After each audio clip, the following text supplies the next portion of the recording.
so that everyone. For those involved, the recordings are on our website or linked to our website with the slides, and the recordings themselves are on YouTube. And there's other resources there as well. But I'm going to turn it over to Dave, and I'll monitor the chat window for any conversation. And feel free to raise your hand to interrupt or just speak out at any point in time. Dave, take it away. Thanks, Kevin. Good to be here with everyone today, and good to see so many folks show up for this.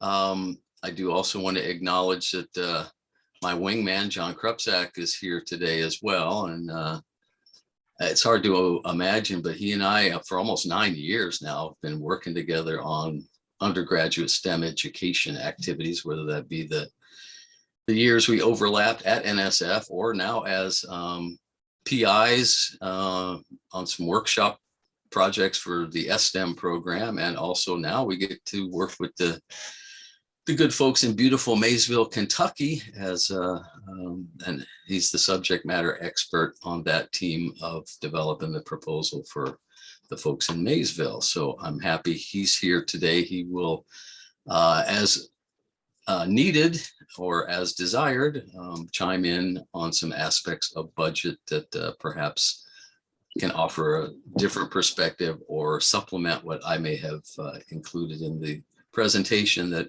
potentially overlooked. So it's good to have John here. I want to make sure I acknowledge his presence. So without further ado, I'm going to go ahead and start the PowerPoint.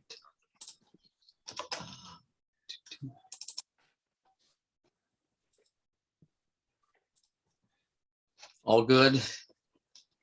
Okay.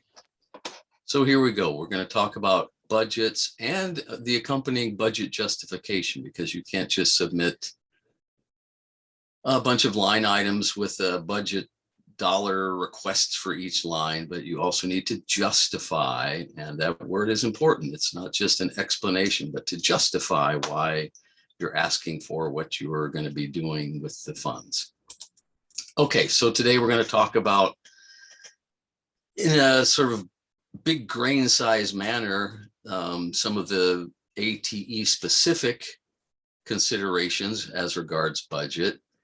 And again, these are just highlights. The onus is on you as the author of a proposal to read that program solicitation thoroughly. I cannot stress that enough. And I say it every webinar. I say it almost every meeting that I have with the individual colleges that I have the honor to work with. That there's so much essential information in that solicitation that you must understand and must apply in order to prepare an ATE proposal that's going to be compelling and competitive, and hopefully sufficiently so to be awarded a grant. Excuse me.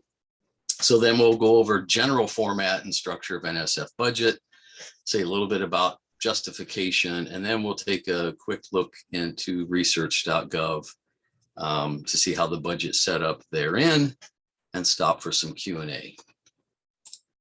So I show this slide every, go ahead, John. I'm not sure if other people are seeing this, but maybe you could go to full screen on the PowerPoint. Oh, it's, I'm mine's seeing yeah. I have it in presentation mode. Okay, maybe it's just me. I'm seeing the thumbnail on the side too. No, we all see it, John. Oh, maybe it's the wrong screen. Maybe let me share differently. I bet that's what happened. Let me try again. Maybe I shared the wrong one. John does feel comfortable working with you. I would never interrupt. I'm scared. This is the payback when Dave was helping me. So yeah. Maybe try that. Is that better? Go hit the full screen at the bottom right. I did. It is in. We see your now it should be the right screen. I had two different screens. Is that better? Now it's back to seeing the next slide. And all right, hang on. This is all right.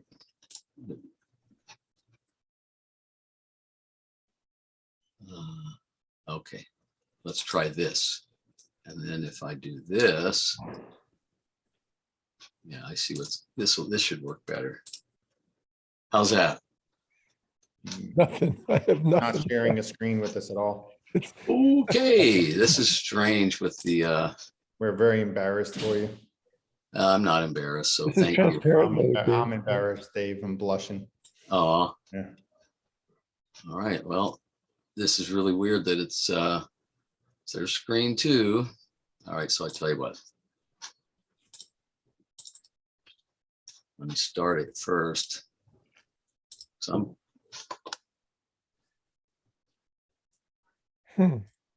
So it's showing the hang on. PowerPoint. Let me try this now. How's that? Yay. Okay. Okay, yeah, this is really weird because when it's in this silly presentation mode, you have to, anyway, we're good. So this slide I've shown every webinar because it is so important that you reference these documents over and over and over and over and over again until you really get everything in your proposal in alignment with what these documents require or recommend. And I do want to go on the record of thanking John. I don't think I thanked John for pointing that out. So the presentation problem. He would also get my back that these are the stars of the show as well. So as always, the links at the bottom of the page are active and will take you to those documents if you have not yet downloaded them. If you have and you've been reading them, then kudos to you. Okay, so some general thoughts on budgets.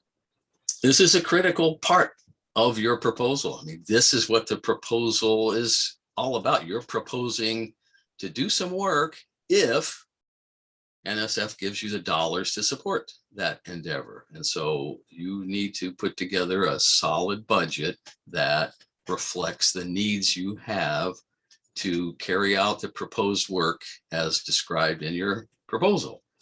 Now, in the review process, it's okay for reviewers to look at the budget, but they are typically instructed not to allow anything that might look out of kilter in the budget to influence their review of the proposal as in the framework of the merit review criteria of intellectual merit and the broader impacts of the proposed work.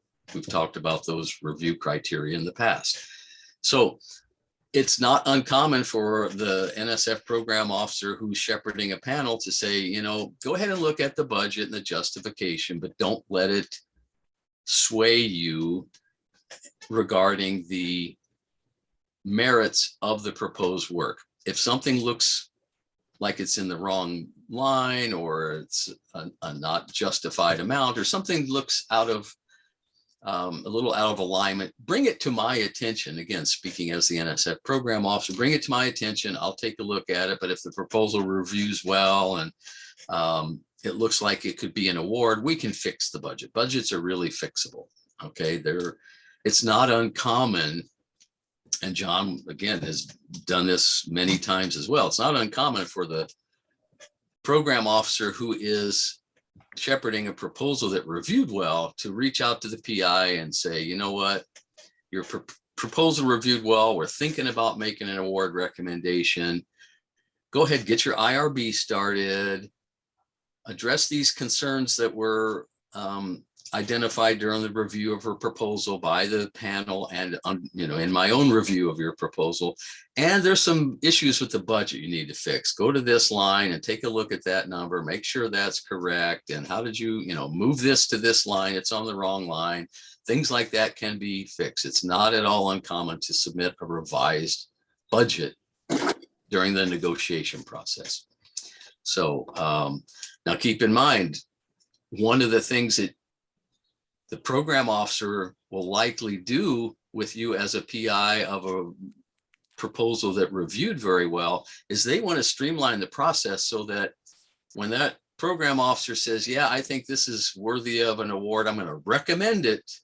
And then the division director says, yeah, that person, that program officer did a good job. I concur with their recommendation. Then it goes to the division of grants and agreements. And you want to, as best as possible, ensure everything budgetary, because that's really their purview. Everything budgetary is as shipshape as possible before it goes to DGA, because then that makes DGA's grants officers' jobs less of a hassle. They have to, go really through it with a fine tooth comb. If everything looks good, then they're going to be able to move more quickly. They're not going to come back and say, oh, you need to revise your budget, do this, that, or the other.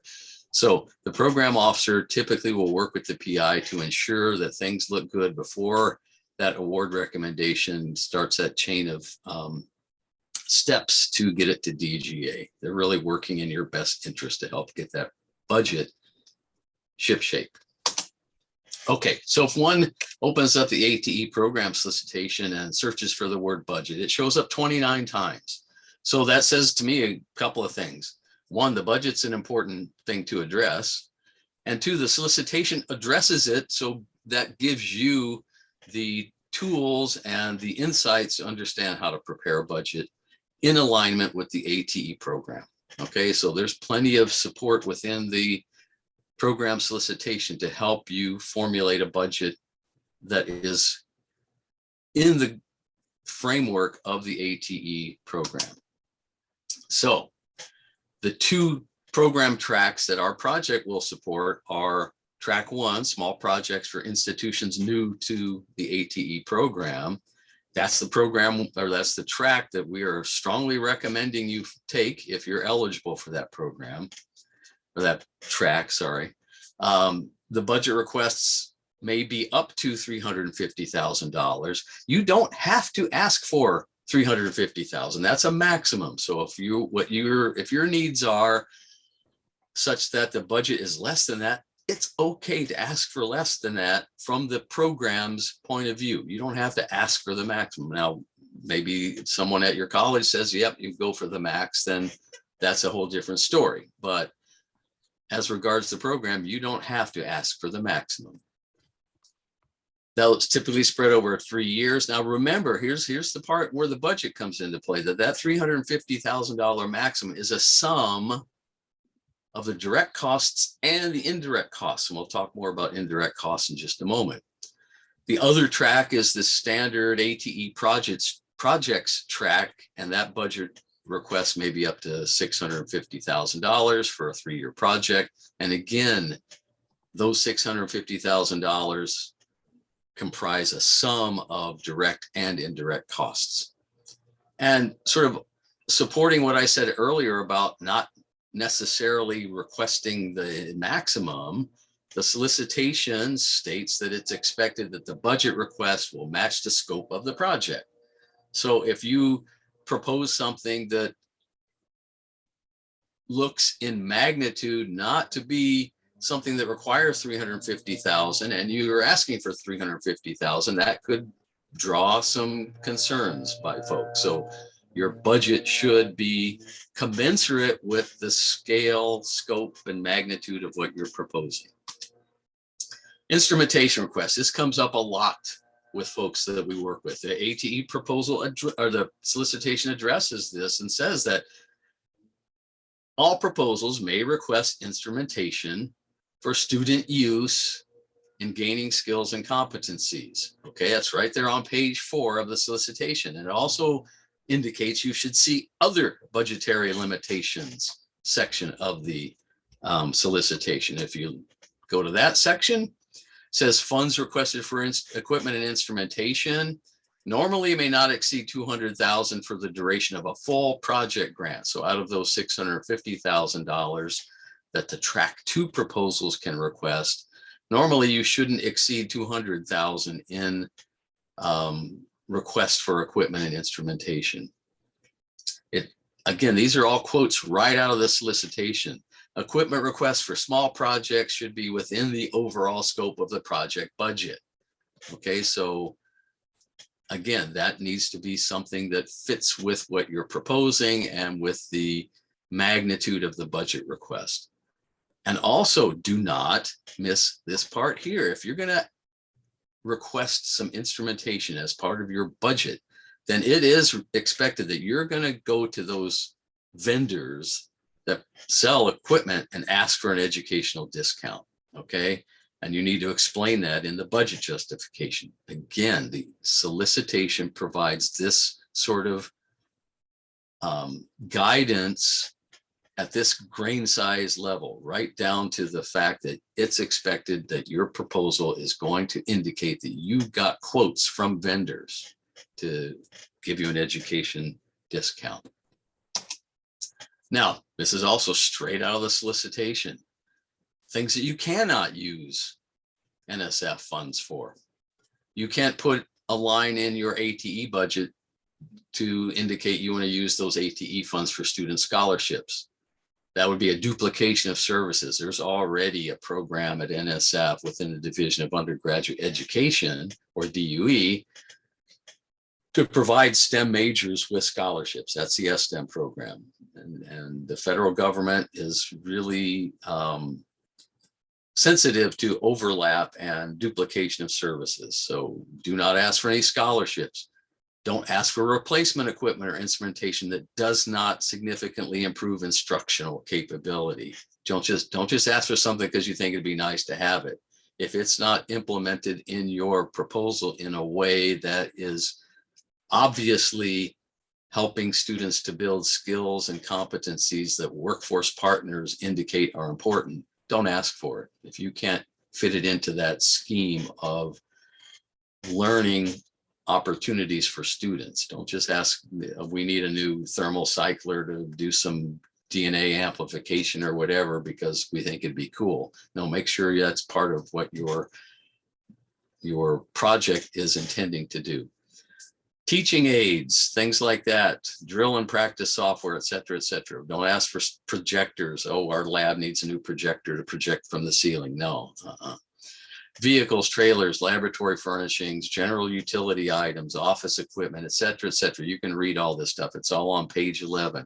Maintenance equipment, maintenance or service contracts, bricks and mortars things to modify or construct or retrofit whatever laboratories or buildings, and the instrumentation of equipment or instrumentation or the installation of it. So make sure you're not asking for any of these things. Make sure you read that stuff on page 11. Another thing that must be in your budget is to secure an evaluator to evaluate your project. I highlighted or I emphasized the words must be requested. That's not optional. So again, make sure you're engaging. That's why when we're working one-on-one with the individual colleges, we're already encouraging you to get out and find an evaluator because it's not an option. You must get an independent evaluator. The sooner you engage them, the sooner they can work with you to ensure that your proposed goals and objectives are measurable and reasonable for the sake of evaluating the project and contributing to the knowledge base of what impacts the ATE program has on student learning, on workforce development, on institutional change at a given college, all kinds of things that evaluators can help to reveal by working with the PI team and measuring those outcomes. So start work. If you haven't gotten an evaluator, again, we'll help you find one if you need one, but that's something that must be in the budget. You must include funds to attend the ATE PI conference. You're expected, if you're given a grant from the ATE program, you're expected to travel, COVID willing, and it looks like we're back in the clear as of this moment, but to gather in person in Washington, D.C. at the annual Principal Investigators Conference to showcase what you've done with those ATE dollars. That is a mandatory part of the program. Now, there's a sentence in there that says lodging is covered by AACC for a certain number of people. But one of those things that folks overlook is that one sentence, and they'll put in the budget request, oh yeah, when we travel to the PI conference, we need this many dollars for hotel. And the program officer is going to say, take that out of your budget because it's already covered by AACC. So these are the sorts of things that you want to make sure you know not to include or to include in the budget so that you have lowered the coefficient of friction going forward getting that proposal through whatever it needs to go through. So these little nuanced, subtle statements in there can slip through the cracks unless you read the solicitation thoroughly. Hey, Dave. Yes. Question in the chat came up about naming the evaluator up front. And so it might be worth mentioning, and also the question about whether, if you can't name it up front, how to deal with that. That's a great question. And that is actually addressed explicitly. I didn't include it here just for space saving, but there is a statement in the program solicitation that indicates and is sensitive to the fact that there are certain states, there are certain institutions whose policies don't allow identifying somebody on the front end, that you have to have the dollars in hand and then you make an announcement for competitive bids and so on and so forth. That there is a statement in the solicitation that says, if you're in one of those sets of circumstances, explain that in the budget justification. It's in the solicitation. That's again a great question. I'm glad folks are thinking about those things. It's there in this same section in the solicitation. I just omitted it just for the sake of space, but I'm glad somebody asked that. Thank you for that. I direct you to page 11 of the solicitation because it does, these solicitations and the PAPG in general really try to think in advance of the various issues that might arise, and they do their best to try to address them so that folks are informed on matters like that, even something that may not impact everyone, but could impact a subset of the entire communities of scholars that might be tapping into a program like ATE. So there is a statement in there that indicates to, put the money in the budget. You don't not include money for an evaluator in the budget, but in the justification, make a statement that indicates, according to the laws of the state of Wisconsin, I'm pretty sure Wisconsin's one of those states that has a statewide mandate that you have to put things out for competitive bid with federal dollars, and or according to the policies of our board of trustees at College X, we must use a competitive bid process and cannot name an evaluator at this time. Dave, can I add something to that? Yeah, of course. So really good question. It comes up a lot, but you can say something like, from goodwill, this proposal was built with evaluator X to make sure the goals aligned with measurable metrics, even though that person's not guaranteed. So, Absolutely. so if you name something like that, it doesn't hold you in stone, but it shows you've already brought in evaluation on the front end of a proposal. That's right. That's great point. So again, I defer to what the language in the solicitation is. I'm paraphrasing here, but it does address it. So like I say, NSF tries to do a good job in these documents to try to head off at the pass any of these sticky issues or uncertainties, so that proposers that are well prepared, and when I mean well prepared, I mean looking very thoroughly at these documents. It's kind of like your students. How many times has a student come to you and said, how many points is this exam worth? And it's right there on the syllabus. Go look at the syllabus. Has anybody ever said that to your students? Look at the syllabus. Why did I spend all this time developing a syllabus? That's kind of how NSF feels about solicitations and the PAPG. It's all there. Just go find it. But great question. Okay. And I was just getting to this page that the PAPG, if you look at the section on budget and budget justifications and all the subsections there, so starting there at 2C, 2G, there's everything, every line in the budget has a description in the PAPG. So if you're not sure what to do with fringe benefits, or you're not sure, what comprises materials and supplies, or what's a subaward, you can go to that link right under that image of the PAPG, and it will open up all those subcategories for you to understand better each individual section of the budget. And even at the bottom there, you'll see allowable and unallowable costs. Sometimes you wonder, can I buy meals? Can I do this? Can can, I pop a bottle of champagne at our advisory board meeting? Well, if it's, Martinelli's apple juice and, the college provided it using indirect funds, and sure, why not? But anyway, so it's very detailed as to the coverage of elements of the budget. So NSF uses a format that's alphabetized. So A through I and J and L, they're all in alphabetical order, starting with senior personnel and other personnel, fringe benefits.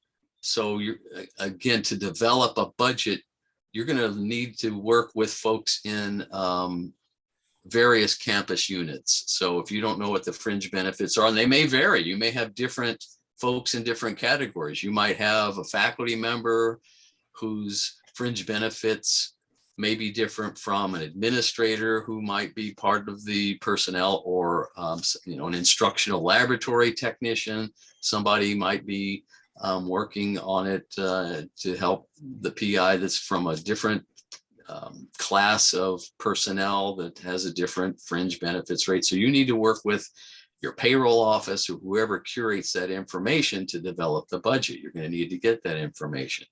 Equipment, travel, participant support. You cannot charge, and I'm going to say this at least 2 more times, you cannot charge indirect costs against participant support, other direct costs, the total direct costs, the indirect, and you're supposed to specify the rate and base. And we're going to go over this. This is just an overview. And again, somebody somewhere, if you have a federally negotiated indirect cost rate, somebody on your campus will know that, and you'll need to work with them to put this budget together to get that number.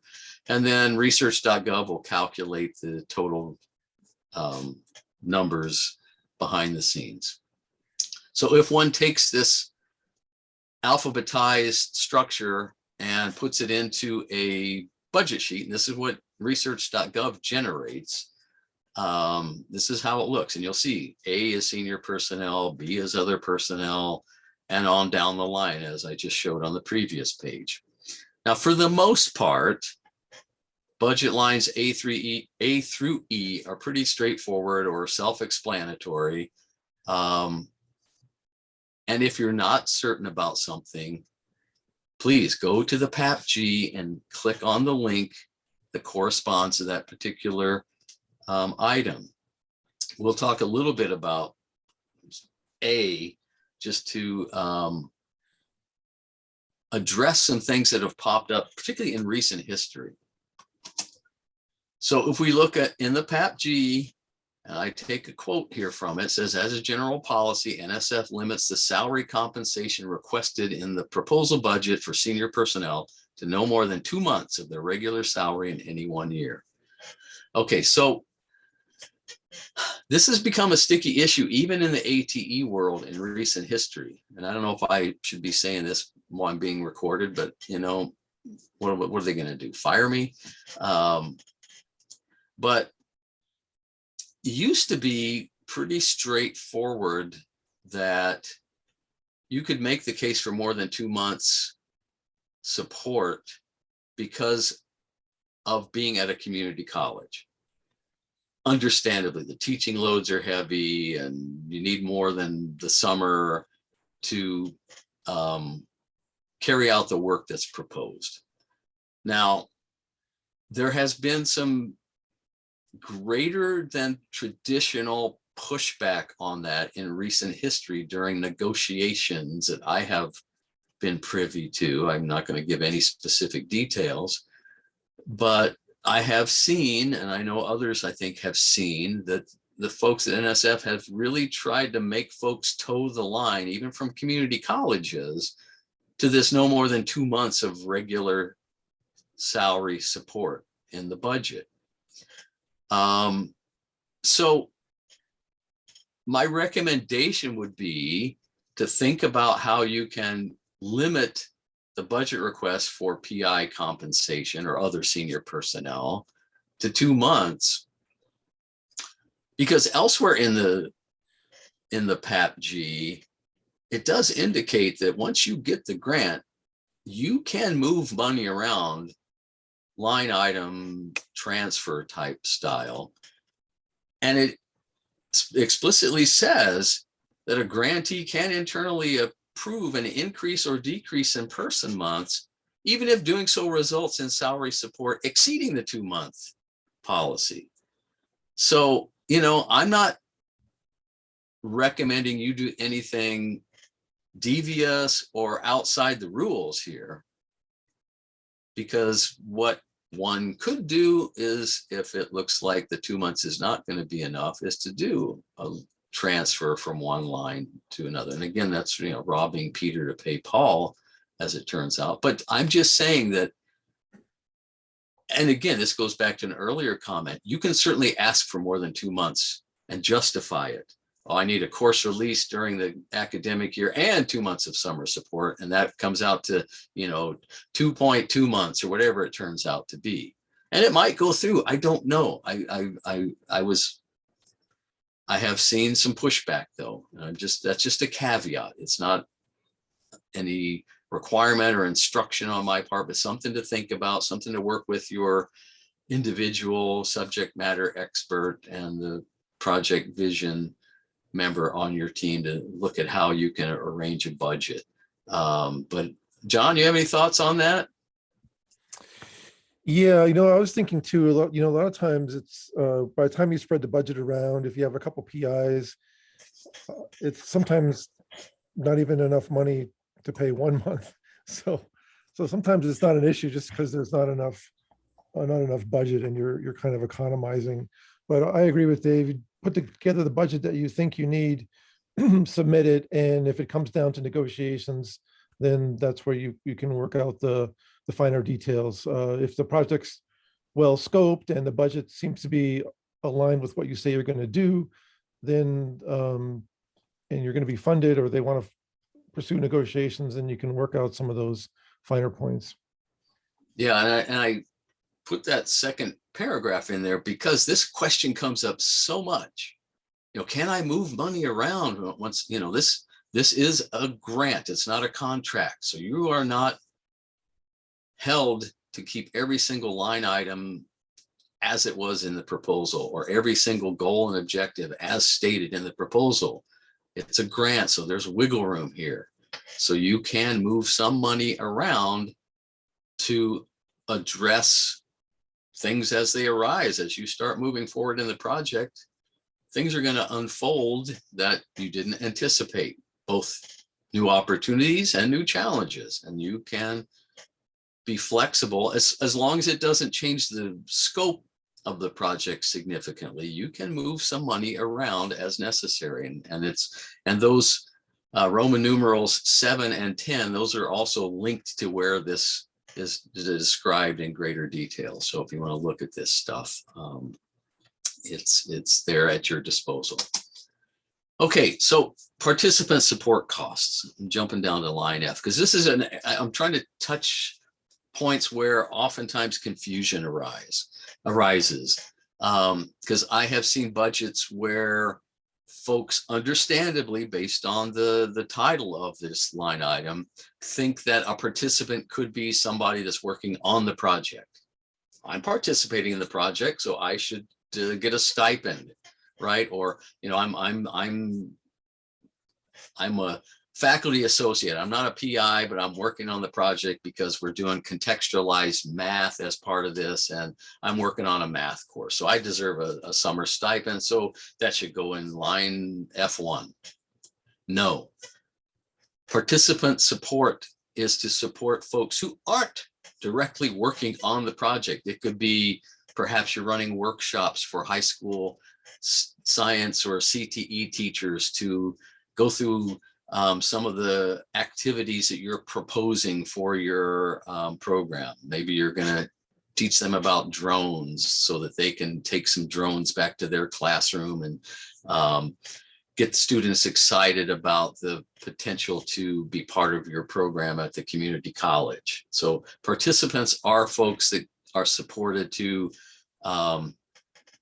participate in some oftentimes professional development related activities, but they are not folks working directly on the project. Okay, so all that stuff goes up into either senior personnel or other personnel would be the folks who are working on carrying out the objectives that were stated in the proposal.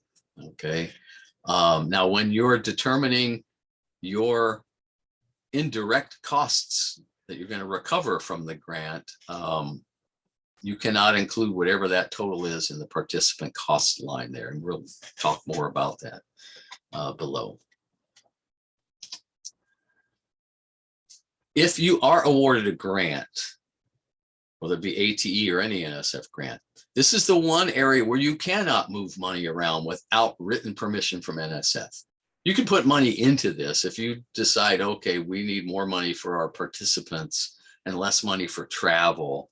We're going to move, $3,000 out of travel and into participant support so we can run another workshop next summer or something, whatever. You can put money into it. You just can't take money out of participant support without written permission from NSF. That's the one line that is forbidden to take money out of without getting that written permission. So line item G is this other direct costs. And again, each one of these sublines 1 through 6 is described in the PAP G. I'm just highlighting a few of the more common ones that folks use in an ATE proposal. Materials and supplies, these are things that a given individual item has a value less than $5,000. If you're buying something that's $5,000 or more, that needs to go in the equipment line. So equipment are pieces of supply type stuff that's $5,000 or greater. So materials and supplies could be other things, could be, a $300 handheld data logger or something like that could be an example of a supply that would be on G1.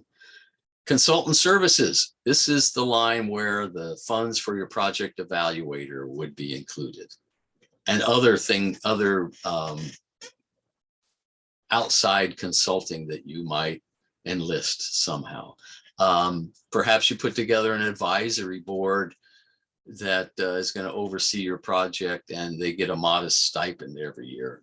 If that were the case, that would likely go on consultant services as well. Subawards, if you happen to partner with, so there are various ways you can submit a proposal where more than one organization is collaborating on the work proposed. One of those is a single grant to one institution with a subaward that goes from the grantee institution to another organization that is, again, collaborating on that endeavor. And so that would go in the subawards line, G5.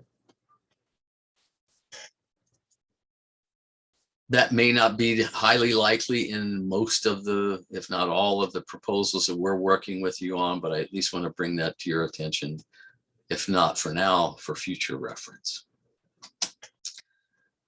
So line item A, the indirect costs. This is another one that can sometimes trip folks up. So in the speak of NSF, it's also known as the facilities and administrative costs, or F&A, for colleges and universities. Colloquially, it's oftentimes known as overhead. That's the overhead the institution's charging on a grant. So this is how the college gets a little payback for some of the resources that it needs to provide the grant's operation to ensure it's operating. So you can envision college gets a grant from NSF. Now suddenly somebody in a fiscal affairs office has to set up a budget and some line items to manage. And so that's going to take that individual's time and effort. And so the college and its resources, whether those be human resources or facilities related resources, it's going to, a grant is somehow going to confer some monetary fiscal impact to manage that grant. And this is where the college gets its payback for that. It's very common for institutions to negotiate a rate, some percentage of the budget, at least of those items that are eligible in the budget for having this percentage charge, to recover those costs, to negotiate that with a federal agency. Pretty much you can spin the wheel of fortune of all the federal agencies, and whatever it comes up, you can negotiate the rate. There are a few likely suspects. Health and Human Services is a very common one. But the federally, go ahead, Kevin. I wanted to make sure we were clear on this. You can negotiate a rate, but are you getting to where you have to charge that rate as, you know, your negotiated rate on NSF? It's not per grant you negotiate a rate. I was just clarifying.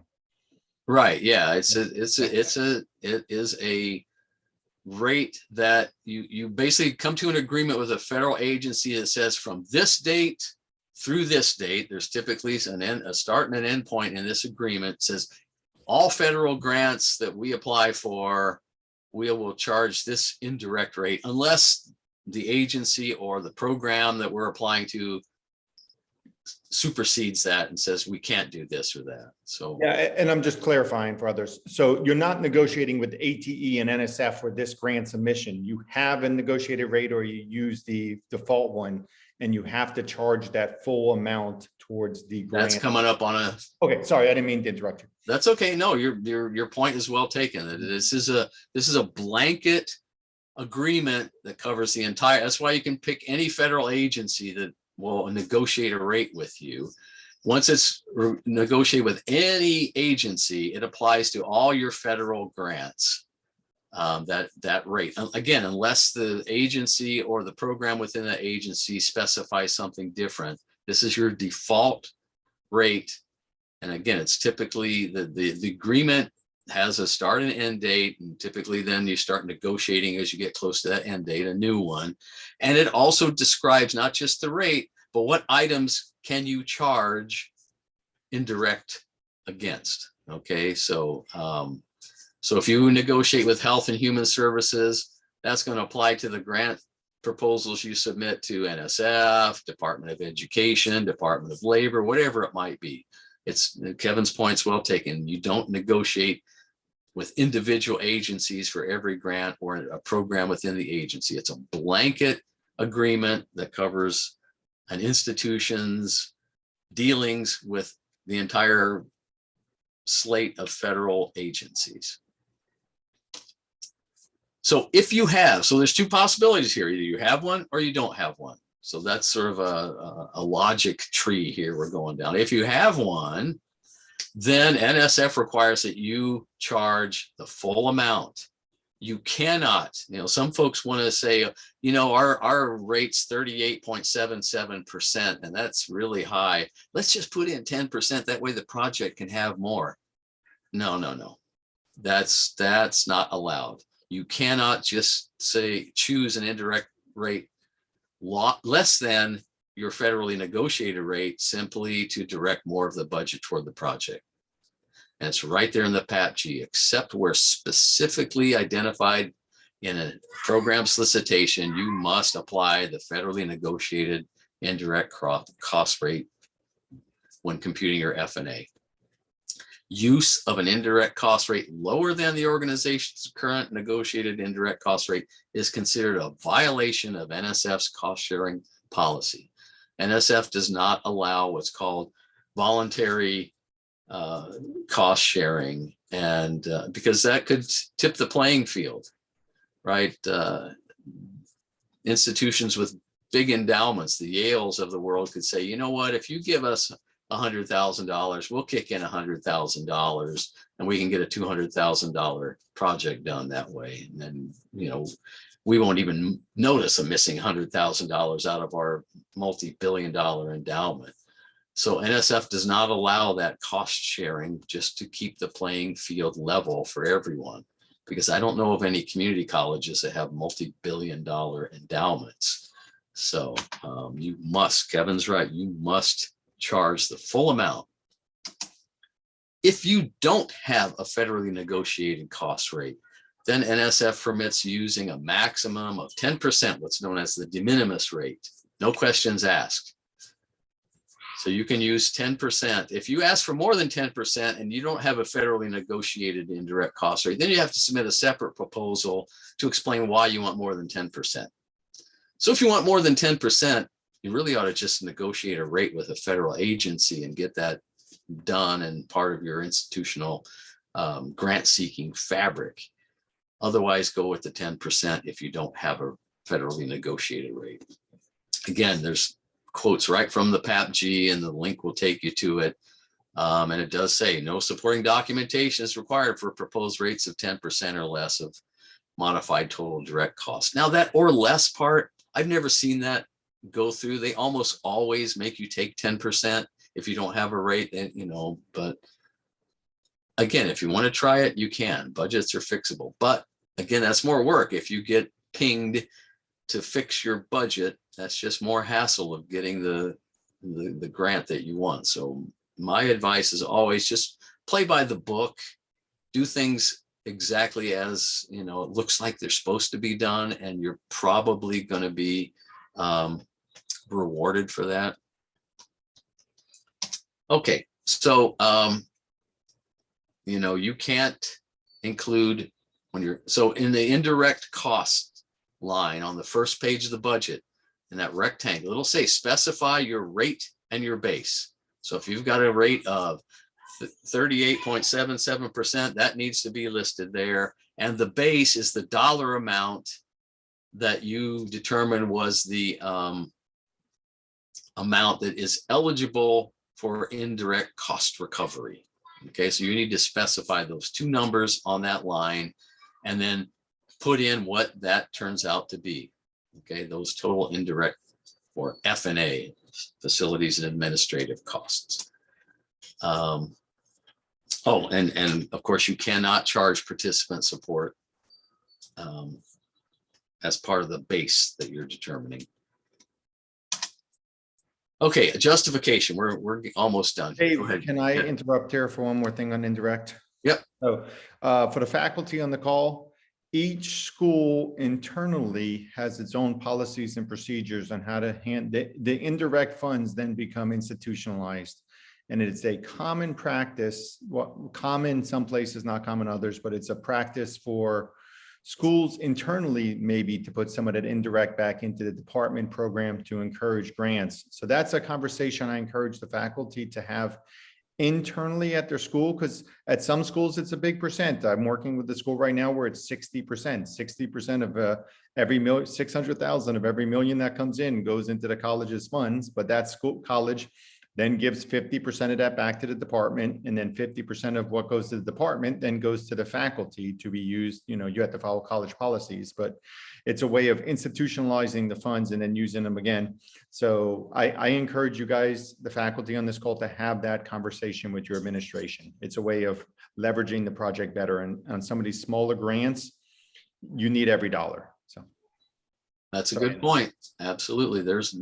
NSF does not care what happens with those indirect funds, as long as you don't put it in the budget that they're going to be funneled back into, or put in the proposal that they're going to be funneled back into the project. If you make a backroom deal with your administration, and I've even seen some institutions have board approved policy that says of the indirect costs that are recovered, the provost gets this much and the academic dean gets this much and the department chair gets this percentage of it. And it's already laid out very meticulously who gets what out of those funds. And most places, go ahead, Kevin. You're right. It's becoming a little bit more prevalent now with a lot of community colleges looking at funding as another revenue source. So it's becoming institutionalized a lot of places. Yeah, but there's still a lot where it just goes straight to the general fund, and at that point it's anybody's game to, the college president or whomever can say, now we're going to use it to put it toward our building fund or whatever. So it's theirs to do with what they want. But that's a good point, Kevin. Thanks for bringing that up. Make those backroom deals. It's okay. So budget justification. So you get up to 5 pages to justify your budget request. And every single line with a dollar amount on it should be justified in detail, so that it's very well understood why you're asking for that amount. Now, there are a couple of examples here.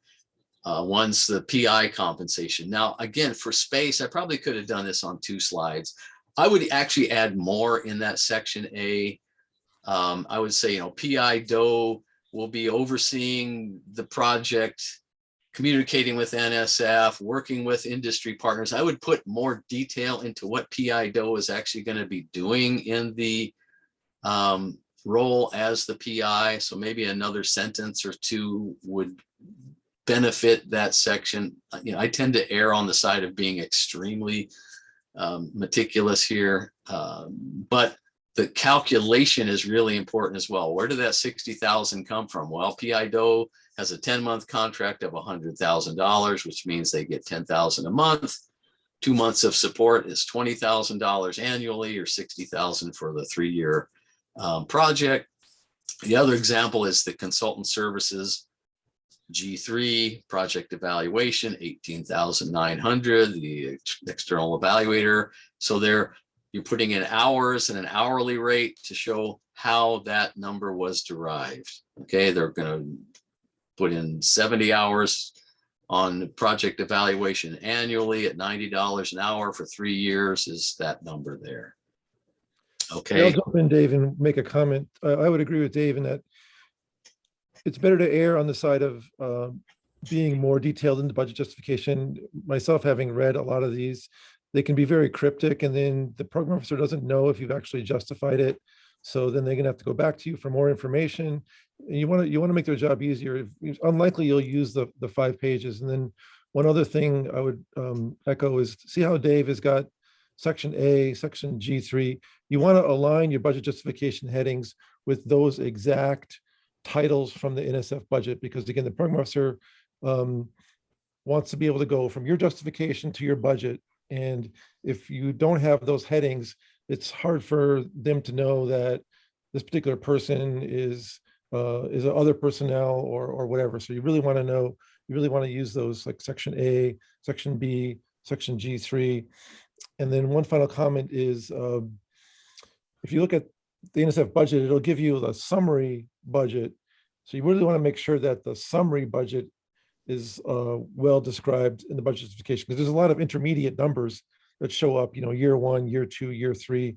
So if you're focusing on your justification, make sure that your totals line up so that there's a total on your justification that is exactly the same total that's in the spreadsheet, because that's going to make the program officer's job easier. They want to make sure your budget is good and get it on to the next stage of the process. So anything you can do to facilitate that definitely works in your interest.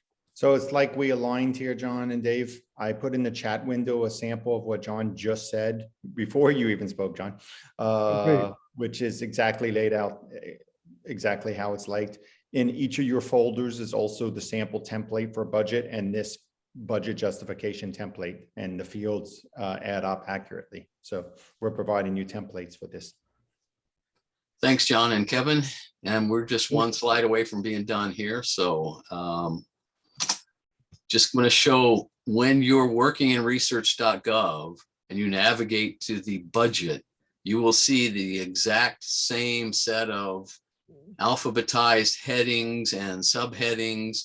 And these are fields where you just enter in the values. Okay, there's some that NSF will calculate, but you need to spend some time making sure you've got the right numbers ready to rock from a spreadsheet, or however you curate your numbers. Put them into the fields within research.gov. This is just a partial list. It goes all the way down to L. But you put them in there, and that's why everything is, it's nice to have everything aligned with how NSF organizes their budget line items. And that's it for now. I think I'll stop sharing unless someone needs me to go back to a slide or anything.